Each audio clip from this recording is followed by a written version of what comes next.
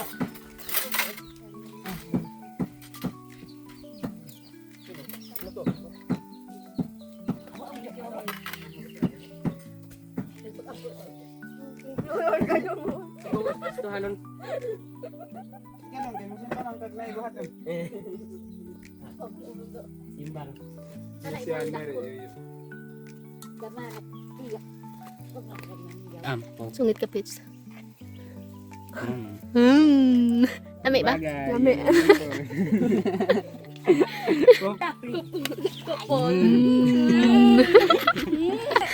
Lami ba? No, dito. Nara o sa lihang. So, kain kayo ng healthy. Para, unsa to ganiya dong? Para maging healthy. Kain kayo ng healthy para maging healthy. Berarti sarap Elvin. Really go.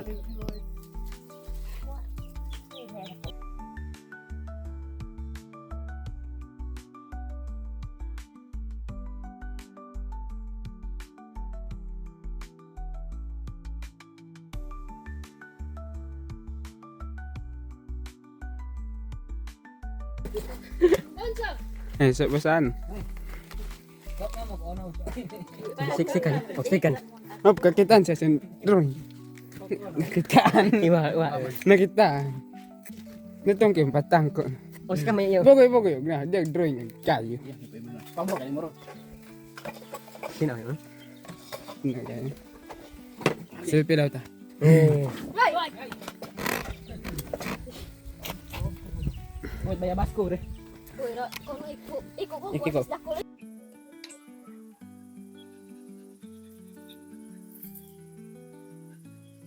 So, hello mga kababayan. So, katatapos lang po namin magtanghalian. So, ngayon ay binisita ko po itong area mga kababayan na pagtaniman po namin ng labuyo. So, actually po mga kababayan ay gusto ko sana mais po yung itanim namin dito para para makapag-umpisa na po kami. Kaya lang po ay meron na po kasi kami yung seedlings. So, maganda po sana yung dito mais kasi patag siya. Pantay po siya kaya lang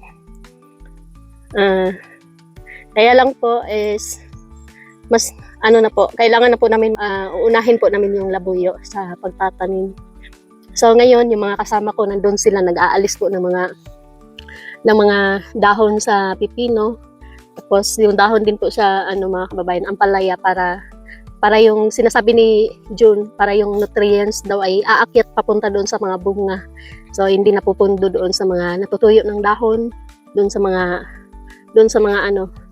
dahon na nandoon sa pinakaunang dahon. So kailangan po 'yun alisin.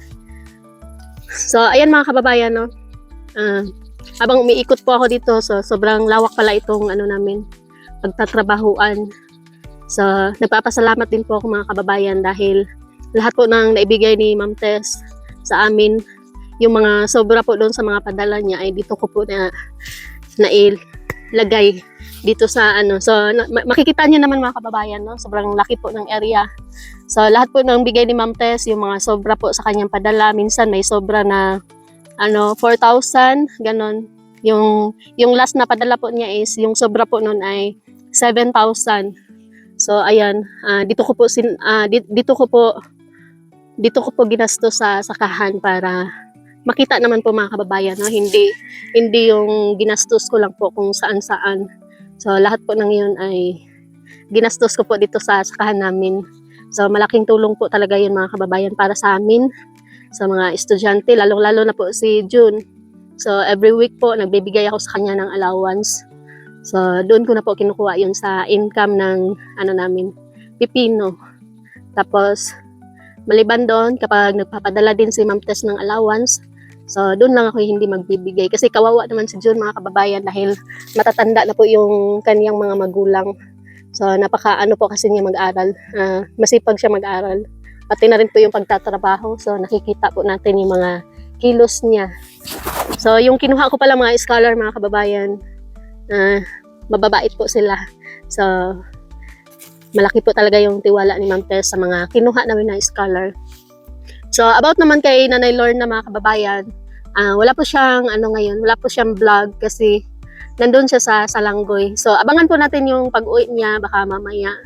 So, mag-upload po ako dun sa mga vlog niya. Minsan kasi mga kababayan, kapag busy ako, si Onyot po yung pinapa-upload ko ng mga vlog ni Nanay Lorna. Kasi minsan, bawat araw po ay dito na po ako halos nakatira sa sakahan namin. Kaya minsan pag uwi ko po doon sa bahay ay sobrang nakakapagod na po mga kababayan. Kaya ginagawa ko, matutulog na lang po ako pagka tapos namin kumain. So ayan, kapag hindi ko kaya kasi mas malapit naman si Onyot kay Nanay Lorna. So So, si Unyot na lang po yung mag-upload. So, abangan niyo po yung video. So, supportahan pa rin po natin si Nanay Lorna, mga kababayan, no? So, kahit gaano po kapasaway si Nanay, supportahan pa rin po natin siya dahil marami po siyang pinapakain. So, kahit naman kasi i-bash natin ng i-bash yung Nanay Lorna, so okay pa rin yan sa kanya. Sabi niya, at least parang nailigtas yung mga sakop niya sa gutom. Yun yung lagi niyang sinasabi. So, ako naman, pinagsasabihan ko rin po yan si Nanay Lorna.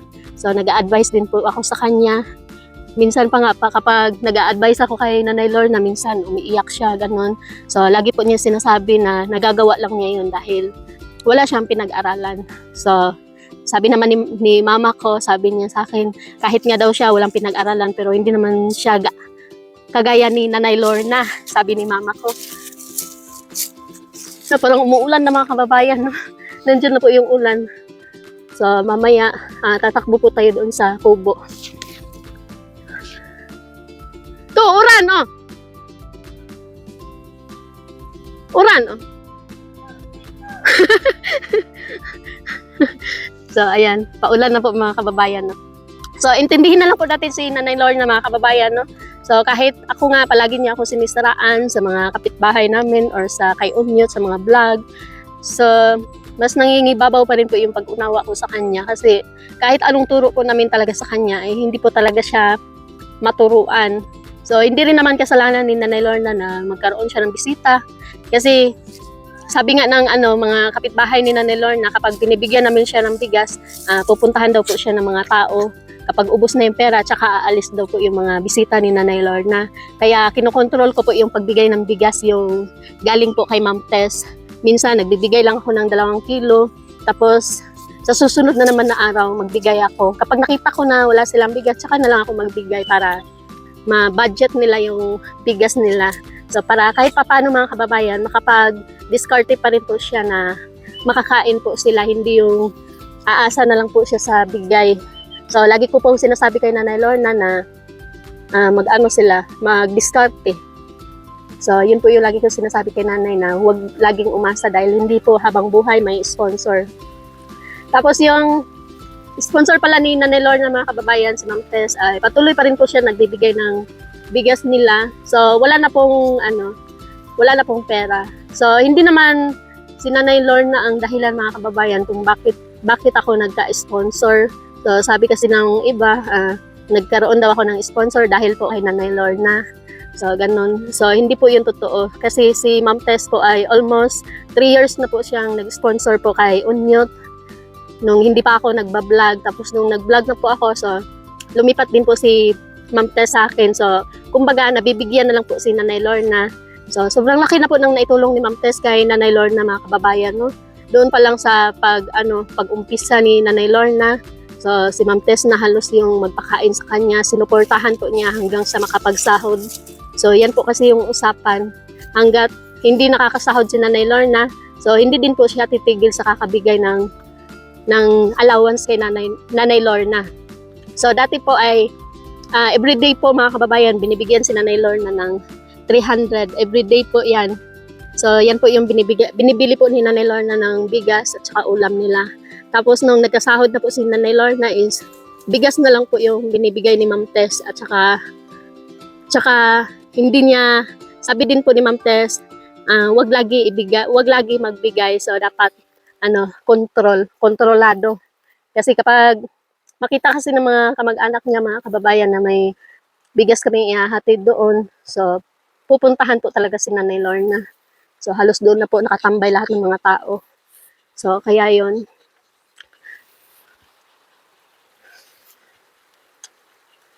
Bambi, naon sa day ka? Hinihingal man ni si Bambi.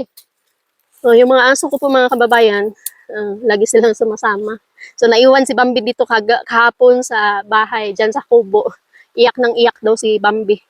So, si Kumbi lang po yung umuwi kahapon. So, sila po yung kasama ko kapag pumupunta ako dito sa sakahan.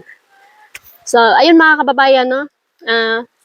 Nagpapasalamat po ako ng marami sa inyo dahil po sa inyong suporta sa mga vlog ko.